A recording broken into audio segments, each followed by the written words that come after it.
আসলে প্রত্যেক ধর্মই হলো জীবন দর্শনের একটা বিজ্ঞান। ধর্মগুলি দেখলে আপনি সেগুলির মধ্যে খারাপ কিছু পাবেন না, তবে এই নিয়মগুলোকে প্রতিষ্ঠা করা এক কথা আর নিয়মগুলোকে প্রয়োগ করা আর এক কথা।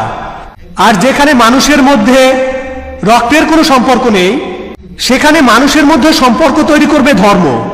তবে আমরা যেটা দেখি, একটা উদ্ধৃতি দেই, লাস তুফসিদু ফিল আরজি বাদা ইসলাহ। इस संसार में शांति प्रस्तापित होने के बाद अशांति मत फैलाओ के पैगाम हमें मिला है। তবে সত্যি বলতে আমরা যেটা শুনি, যেটা বুঝি, যেটা দেখি, সেটা হলো পৃথিবীতে এ পর্যন্ত সবচেয়ে বেশি রক্তপাত হয়েছে শুধুমাত্র ধর্মগুলির বিরোধের কারণে। তাহলে আমাদের ভুলটা কোথায়? আর এ ব্যাপারে আপনার মতামতটা কি? আপনি এই ধর্মগুলিকে একত্রিত করবেন কিভাবে, আর ধর্মগুলির মধ্যে এই বিরোধকে থামাবেন কিভাবে? এই ব্যাপারটাতে আপনার নিজের মতামতটা জানতে পারি। প্রফেসর খুব ভালো একটা প্রশ্ন করেছেন যে সব ধর্মই আসলে ভালো কথা বলে, তবে প্রয়োগটা হয়তো একটু আলাদা। সবাই ভালো কথা বলে, তবে আমরা পৃথিবীতে ধর্মের নামে মানুষকে যুদ্ধ করতে দেখি। কিভাবে এটা সমাধান করব? খুবই ভালো একটা প্রশ্ন। আর এই প্রশ্নের আংশিক উত্তর আমি আগে দিয়েছি। আর আমি বলেছি যে ইসলাম ধর্ম আমাদেরকে বলে কোনো মানুষকে হত্যা করা উচিত নয়। সূরা মাইদার 32 নম্বর আয়াত। কিভাবে আমরা নিশ্চিত করব যে আমরা সবাই একত্রিত হব, কিভাবে পার্থক্যগুলো সমাধান করব, এটাও আমি আমার লেকচারে বলেছি। সূরা আল ইমরানের 64 নম্বর আয়াতে উল্লেখ আছে যে তাআলাউ ইলা কাওমিন সাওয়াইন বাইনা বাইনাকুম। এসো সেই কথায় যা আমাদের এবং তোমাদের মধ্যে এক। মনে করুন আপনি 10 পয়েন্ট পেয়েছেন, আমিও 10 পয়েন্ট পেয়েছি। এই 10 পয়েন্টের মধ্যে 5 পয়েন্ট যদি মিল থাকে আর 5টা আলাদা, আমি তাহলে এই 5 পয়েন্টে একমত হব যেগুলো একই। পার্থক্যগুলোর ব্যাপারে পরে কথা বলবো। কোরআন বলছে তাআলাউ ইলা কাওমিন সাওয়াইন বাইনা বাইনাকুম। এসো সেই কথায় যা আমাদের এবং তোমাদের মধ্যে এক। প্রথম কথাটা কি? আল্লাহ না'বুদা ইল্লাল্লাহ। আমরা আল্লাহ ব্যতীত কারো উপাসনা করি না, ওয়া নুশরিকা বিহি শাইআ। কোনো কিছুকে তাহার শরীক করি না। তাই আপনি সমাধানের কথা বললেন আর আমি দেখিয়ে দিলাম কিভাবে সমাধানটা হবে, যে একই কথায় এসো।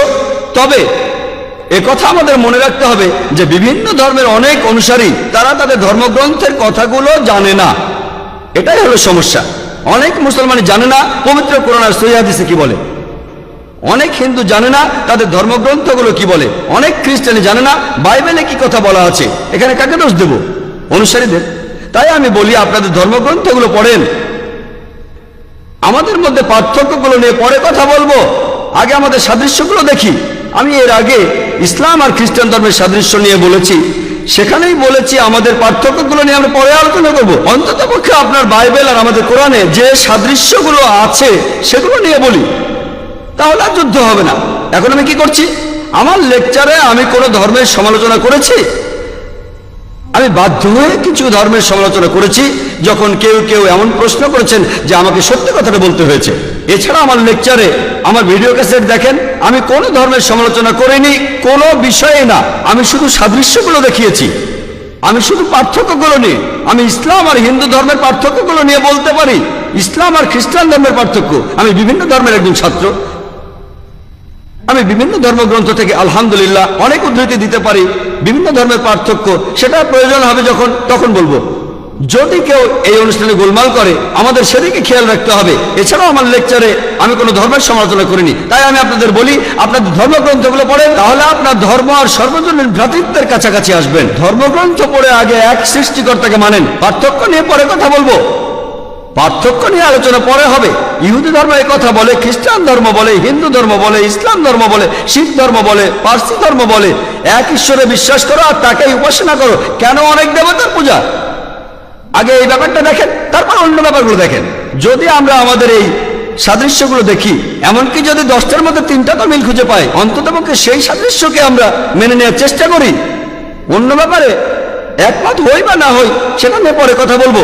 তাহলে আমরা যদি আগে সাদৃশ্যগুলো দেখি, আমাদের মিলগুলো দেখি, বিশ্বাস করেন বেশিরভাগ সমস্যাই আর থাকবে না।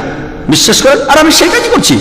আমি পৃথিবীর বিভিন্ন দেশে যাই, আর সেখানে অনেক অমুসলিমের সাথে দেখা হয়, আর তাদের অনেকেই তাদের ধর্ম সম্পর্কে খুব বেশি সচেতন নয়, আমাদের ধর্ম সম্পর্কেও না।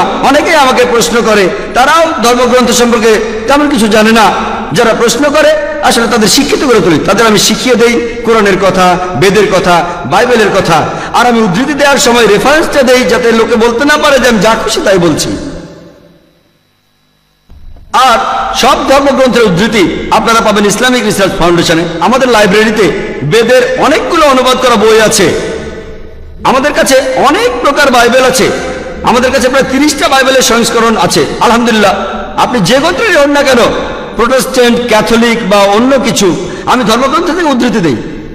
তাই আপনি যদি বলেন ভাই জাকির ভুল বলছে, আপনাকে মানতে হবে ধর্মগ্রন্থে ভুল বলছে, এগুলো উদ্ধৃতি। আর আমার লেকচারে উদ্ধৃতি বেশি থাকে, বিভিন্ন ধর্মগ্রন্থ থেকে উদ্ধৃতি। যদি ধর্মগ্রন্থগুলো না মানেন সেটা আপনার ব্যাপার, যদি একমত না হন সেটা সম্পূর্ণ আপনার ব্যাপার। তবে কোরআন বলছে ধর্মে আংশিক বলে কিছু নেই, সত্য কথাগুলো মিথ্যার চেয়ে আলাদা। আমি হিন্দু ধর্মের সত্য কথাগুলো বলেছি, যদি আপনি মানতে চান তাহলে মেনে নেন, না মানলে কোনো দরকার নেই। একবার একটা সিম্পোজিয়াম হয়েছিল ইসলাম ধর্ম, হিন্দু ধর্ম আর খ্রিস্টান ধর্মে ঈশ্বরের ধারণার উপর। লোকে এটাকে বিতর্ক বলবে।